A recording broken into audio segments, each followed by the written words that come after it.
2000 case की बात करेंगे। लिटरली जब से वो इंटरव्यू आया है ना, मेरे तो जहन में और सवाल पैदा हो गए थे बजाय कम होने के। मतलब किसके घर में होता है कि एक मतलब जो हालात, जो फाइनेंशियल हालात ज़हीर के बताए गए हैं, ज़हीर को पता नहीं है एक लड़की आ रही है और वो एड्रेस पे पहुंच जाती है और अब ज़हीर इसको कहती है कि जाके 22,000 रुपये ला के इस टैक्सी वाले को दे दो, और ज़हीर जो है जिसके फाइनेंशियल हालात सही नहीं है वो फ़ौरन से पैसे भी अरेंज करके दे देता है। और ज़हीर के घर वाले जो हैं पूछते भी नहीं है कि भाई ये कौन लड़की है, कहाँ से उठ के आई है। उसे कहते नहीं है बेटा तुम्हारे माँ बाप कहाँ हैं, कौन हो तुम, क्यों आ गई हो, तुम अपने माँ बाप के पास वापस जाओ, हमें किसी कोर्ट कचहरी के चक्कर में नहीं पड़ना। कौन आज के ज़माने में कोर्ट कचहरी अफोर्ड कर सकता है, बर्दाश्त कर सकता है, झेल सकता है?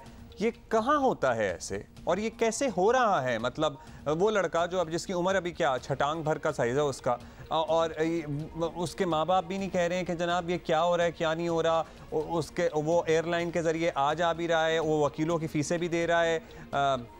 आई वंडर कि क्या कौन हैं लोग इसके पीछे मुतहर्रिक हैं। खैर 2000 केस में नया मोड़ है और सिंध हाई कोर्ट के फैसले के खिलाफ लड़की के वालिद सुप्रीम कोर्ट पहुंच गए हैं, और मेहदी काज़मी साहब ने सिंध हाई कोर्ट का फैसला अब सुप्रीम कोर्ट में चैलेंज कर दिया है। आपको पता है हाई कोर्ट में तो ये कह दिया था ना कि बच्ची की मेडिको लीगल रिपोर्ट के मुताबिक उसकी उम्र 17 साल है, वैसे डॉक्यूमेंट्स उसके 14 साल कहते हैं उसकी उम्र है, और उसको ये हक हासिल है कि वो जिसके साथ जाना चाहे जा सकती है। उसके बाद सोशल मीडिया पर वो तो इंटरव्यू आया था, दुआ की वालदा का इंटरव्यू भी आया, और उसमें उन्होंने बताया है कि वो कह रही थी कि मैं जाके कहती हूँ, लेकिन उसके बाद मौका ही नहीं दिया गया। सो अमीन अनवर हमारे कॉरेस्पॉन्डेंट हैं। Amin, you have been following this case. अब ये बताइए मुझे कि उस इंटरव्यू के बाद लिटरली और कॉम्प्लेक्स हो गया है केस। ये हक़ाइक़ हम तक तो पहुँच रहे हैं कि अदालत भी इन तमाम हक़ाइक़ को मद्देनज़र रखेगी? बिल्कुल रखना चाहिए अदालत को भी, लेकिन जो सिंध पुलिस की जानिब से जो केस का चालान जमा कराया गया है उसमें ना सिर्फ बहुत सारी खामियां हैं, बल्कि सही तरह से उस केस को इन्वेस्टिगेट भी नहीं किया गया है।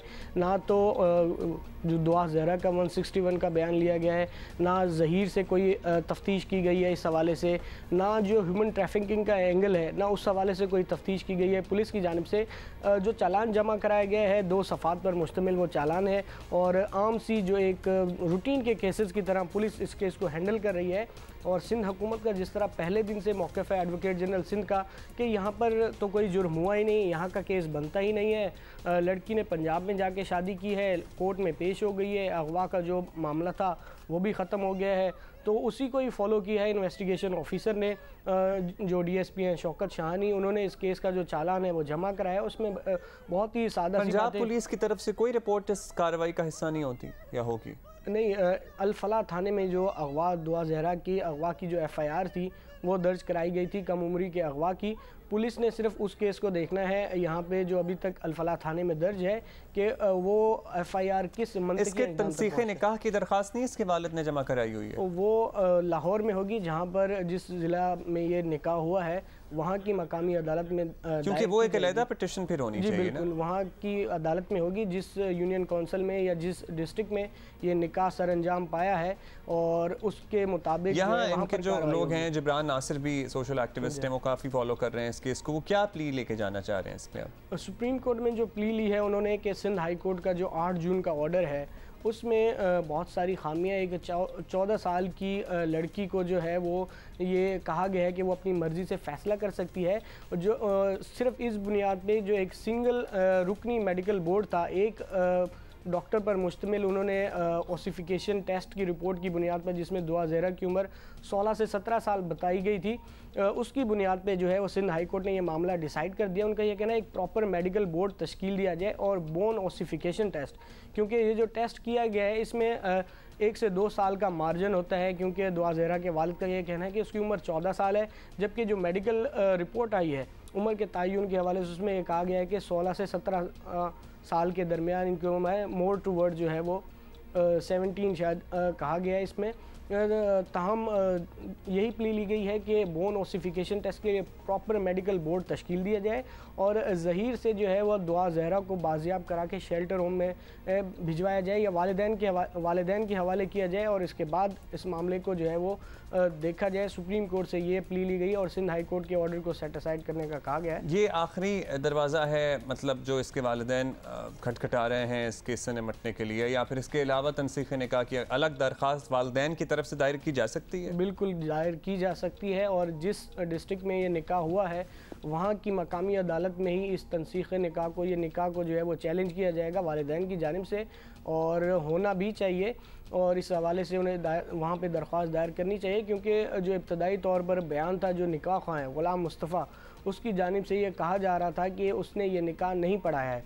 लेकिन अब जो चालान जमा कराया गया है, हैरत अंगेज़ तौर पर पुलिस का ये कहना है ना सिर्फ गवाह बल्कि निकाह ख़्वाह को भी इस केस से डिस्चार्ज किया जाए, क्योंकि उनके ख़िलाफ़ शवाहिद नहीं मिले हैं। और ये तमाम मामला सिंध पुलिस की जानिब से तो बाज़ाहिर यही लग रहा है कि वो जल्दबाजी में इस केस से जान छुड़ाना चाहते हैं कि किसी न किसी तरह ये केस निपटे और उनकी जान छूट जाए। सिंध पुलिस की जानिब से इस मामले की प्रॉपर इन्वेस्टिगेशन नहीं की गई है अब तक। जो तो दुआ के जो वालिदैन हैं वो सिंध पुलिस की कारकर्दगी से मुतमईन है?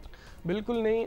जिब्रान नासिर जो उनके वकील हैं, उन्होंने एक ख़त लिखा है गुज़िश्ता दिनों IG सिंध को, जिसमें तफ्तीशी अफसर की तब्दीली का कहा गया है कि दुआ के जो वालिद हैं उन्हें इस तफ्तीशी अफसर पर एतमाद नहीं है, और लगता है कि वो कहीं से इन्फ्लुएंस है, उन पर कोई दबाव है या कोई और अवामिल इसमें कार फरमा है, जिसकी वजह से वो सही तरह मामले की इन्वेस्टिगेशन नहीं कर रहे। ना तो अभी तक ज़हीर का बयान रिकॉर्ड किया गया है, ना उसे शामिल तफ्तीश किया गया है, ना ही दुआ जहरा का जो 161 का बयान है वो रिकॉर्ड किया, और अभी तक बयान ही रिकॉर्ड नहीं हुआ अब तक। बिल्कुल, जो उन्होंने लेटर लिखा है उसमें यही कहा है कि ना तो दुआ का स्टेटमेंट लिया गया है सिंध पुलिस की जानिब से, और ना ही ज़हीर का स्टेटमेंट लिया गया है, ना ही उसे इस मामले में शामिल तफ्तीश किया गया है, ना ही प्रोसिक्यूशन ब्रांच में पुलिस ने फ़ाइल जो जमा करानी होती है, जो तमाम इन्वेस्टिगेशन पर मुश्तमिल होती है, जो मवाद होता है, ना ही वो जमा कराई गई है। उनका ये कहना है कि उस फाइल तक जो है हमें रसाई दी जाए, ताकि हमें मालूम हो सके कि पुलिस ने अब तक क्या इन्वेस्टिगेशन की है और क्या क्या इन्वेस्टिगेशन होनी चाहिए जो नहीं हो सकी। अब देखते हैं IG सिंध इस हवाले से क्या फ़ैसला करते हैं, और अगर IG सिंध नहीं करते तो उन्होंने अदालत से रुजू करेंगे। बाज़ाहिर यही लगता है कि इन्वेस्टिगेशन ऑफिसर जो है वो काफ़ी उन पर सवालात उठाए जा रहे हैं कि उन्होंने जो तफ्तीश की है वो मुकम्मल नहीं की और ठीक तरह से नहीं की है। ठीक है, बहुत शुक्रिया आपका अमीन। लेट्स सी कि आज कार्रवाई में किस तरह से मामला आगे बढ़ते हैं। यूकी पर चेक, और हम आपसे फिर पूछते रहेंगे।